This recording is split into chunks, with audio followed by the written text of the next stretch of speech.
गुलाब सिंह अब सूरज और ईशा को एक दूसरे से अलग करने में कामयाब हो चुका है, क्योंकि ईशा की मां की मौत गुलाब सिंह के आदमी की वजह से हुआ है। सूरज ने ईशा की मां को गोली नहीं मारा है, पर दोस्तों गुलाब सिंह अपने सातिर दिमाग से सूरज को ही फंसा देता है और ईशा के सामने सूरज का छवि को खराब कर देता है और ऐसा जताता है कि ईशा की मां को सूरज ने जान से मारा है।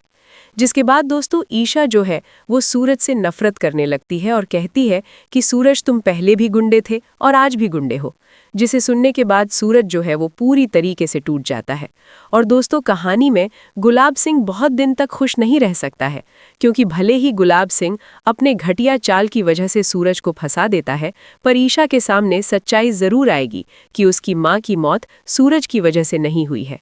और जेल में जाकर करके ईशा जो है वो सूरज से माफी मांगेगी कि लेकिन दोस्तों गुलाब सिंह जो है वो पुलिस वाले को भी खरीद लेता है और लॉकअप में ही सूरज को काफी ज्यादा पिटवाता है। इतना ज्यादा पिटवाता है कि सूरज ठीक से बोल भी नहीं पाता है और सूरज को पुलिस इंस्पेक्टर जो है वो जबरदस्ती बोलता है कि तुम अपने गुनाहों को कबूल कर लो। इसके बाद सूरज गुनाह कबूल करने से मना कर देता है, क्योंकि दोस्तों अगर सूरज खुद से गुनाह को कबूल कर लेता है तो ईशा उससे हमेशा के लिए दूर हो जाती। और इतने डंडे खाकर के भी सूरज जो है वो ईशा की मां की मौत का गुनाह अपने सर नहीं लेता है। जिसके बाद ईशा को शक होता है कि सूरज उसकी मां को कभी नहीं मार सकता है और ईशा जो है वो सूरज से जाकर के माफी भी मांगती है। ये चीज भी कहानी में बहुत जल्द आपको देखने को मिलेगा। लेकिन अभी सूरज गिरफ्तार होगा और जेल में उसकी काफी ज्यादा पिटाई होगी। लेकिन दोस्तों गुलाब सिंह का भांडा बहुत जल्द फूटेगा जब वहां का सीसीटीवी कैमरा को चेक किया जाएगा और गुलाब सिंह को बहुत जल्द उसके किए की सजा मिलेगी। तो चलिए दोस्तों जानते हैं आगे की कहानी कि ये सब हुआ कैसे और इसके बाद क्या होगा।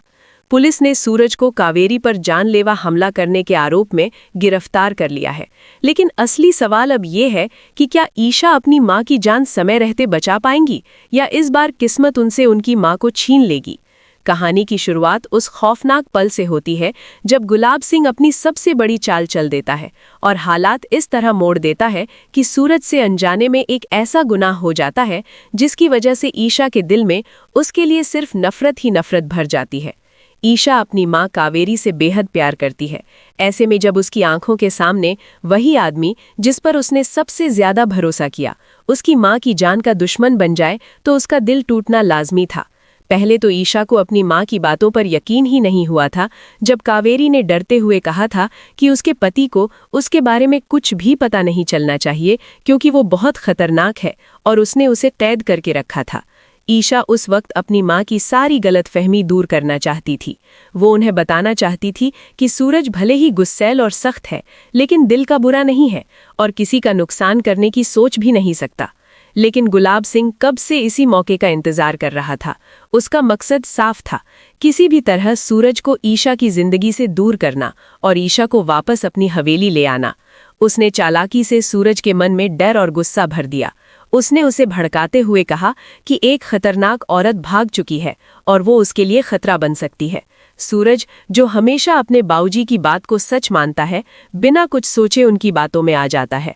इसी बीच मंदिर में तनावपूर्ण माहौल बन जाता है। कावेरी शिवजी का त्रिशूल लेकर गुलाब सिंह की तरफ बढ़ती है, क्योंकि वो अब डर कर चुप रहने वालों में से नहीं रही। सूरज अपने बाऊजी की जान बचाने के इरादे से कावेरी को रोकने की कोशिश करता है। तभी हालात इतने बिगड़ जाते हैं कि उसके हाथ से बंदूक चल जाती है। मंदिर की घंटियों का तेज शोर गूंज रहा होता है और उसी शोर में ईशा की चीख दब जाती है। गोली सीधा कावेरी को लगती है और वो गंभीर रूप से घायल होकर जमीन पर गिर पड़ती है। अपनी मां को उस हालत में देखकर ईशा का दिल चकनाचूर हो जाता है।